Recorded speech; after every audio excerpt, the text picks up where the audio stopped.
Hi friends, അസ്സലാമു അലൈക്കും. നമ്മൾ വീട്ടിലുണ്ടായ മുളകുകളൊക്കെ ഒന്ന് ഉള്ളിയെടുക്കാനാണ് കേട്ടോ. അപ്പോൾ ഈ വലിയ വെള്ള കാന്താരി ഒന്നും ഇപ്പോൾ പൊട്ടിക്കണില്ല കേട്ടോ. അത് വീട്ടിലത്തെ ആവശ്യത്തിന് ഇങ്ങനെ പൊട്ടിച്ചെടുക്കാറുള്ളതാണ്.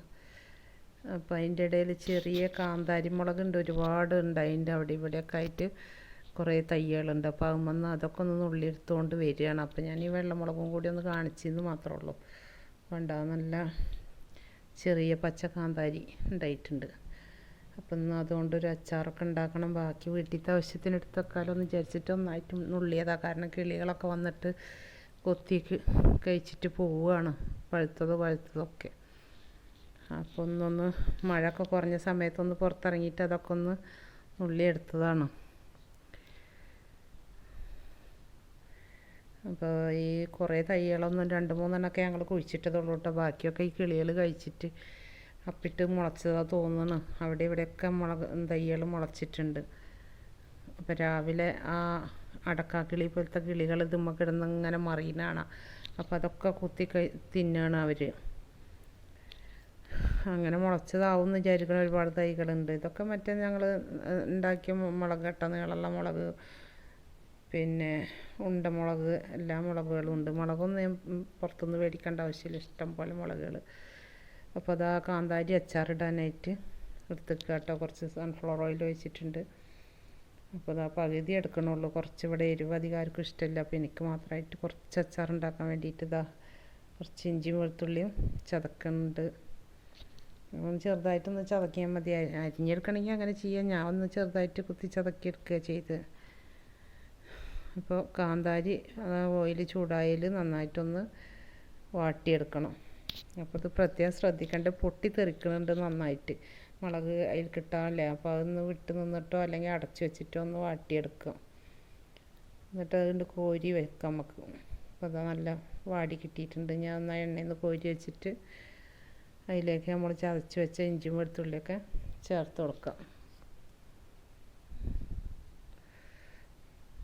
സിമ്പിളായിട്ട് ഉണ്ടാക്കാൻ പറ്റിയതാണ് കേട്ടോ. അപ്പോൾ നല്ല ടേസ്റ്റാണ്. പെട്ടെന്നൊക്കെ ഉണ്ടാക്കിയെടുക്കുക. ബിരിയാണിക്കൊക്കെ നല്ല ടേസ്റ്റ് ഉണ്ട്. ഇനിയിപ്പോൾ സാധാ ചോറിൽക്കാണെങ്കിലും നല്ല എരിവും ഇതൊക്കെ ആയിട്ട് നല്ലൊരു ടേസ്റ്റുള്ള അച്ചാറാണ്.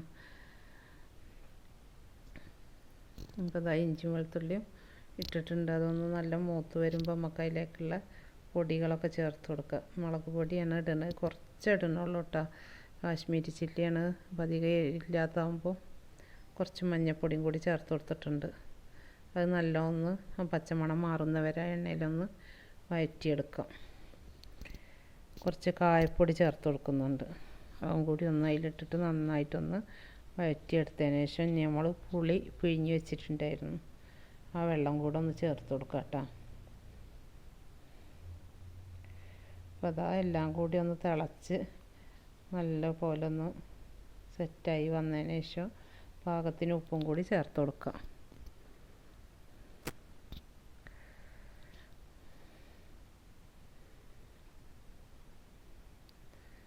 ഒരു ചെറിയ കഷ്ണം ശർക്കര ചീവി വെച്ചിട്ടുണ്ടായിരുന്നു, അതും കൂടി ചേർത്ത് കൊടുത്തിട്ടുണ്ട് കേട്ടോ. ആ എരിവൊക്കെ ഒന്ന് ബാലൻസ് ചെയ്യാനായിട്ട് നമ്മൾ വറുത്ത് കോരി വെച്ച ആ മുളകും കൂടെ ചേർത്ത് കൊടുത്തിട്ട് നന്നായിട്ടൊന്ന് മിക്സ് ചെയ്തിട്ട് ആക്കുക. മുളക് ആദ്യം ഫ്രൈ ചെയ്തുകൊണ്ട് നന്നായിട്ടൊന്ന് വെന്ത് കഴിഞ്ഞതാണ്. അപ്പോൾ എന്നാലും ഇതിലിട്ടിട്ടൊന്നും കൂടെ ഇതായിട്ട് ഇനി നമുക്ക് ആവശ്യത്തിന് വിനാഗിരിയും കൂടി ചേർത്ത് കൊടുക്കാം.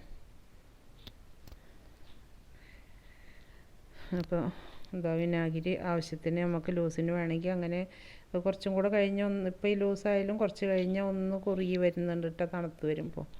അപ്പോൾ എൻ്റെ വീഡിയോ ആദ്യമായിട്ട് കാണുന്നവരാണെങ്കിൽ ലൈക്ക് ചെയ്യാനും സബ്സ്ക്രൈബ് ചെയ്യാനൊന്നും മറക്കരുത്, സപ്പോർട്ട് ചെയ്യണേ. അപ്പോൾ ഇപ്പോൾ ഇതാ അച്ചാറൊക്കെ റെഡിയായി വന്നിട്ടുണ്ട്. ഇത് ഒരു 2 ദിവസമൊക്കെ കഴിഞ്ഞാലാണ് കുറച്ചുകൂടി ടേസ്റ്റ് വരിക കേട്ടോ. നമ്മൾ എടുത്ത് വെച്ചാൽ ഫ്രിഡ്ജിലൊക്കെ വെച്ചാൽ നമുക്ക് കുറേ ദിവസം നിൽക്കും.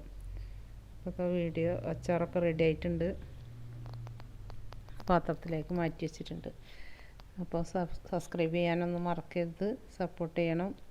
അടുത്ത വീഡിയോ ആയിട്ട് വരുന്നവരെ ബായ്.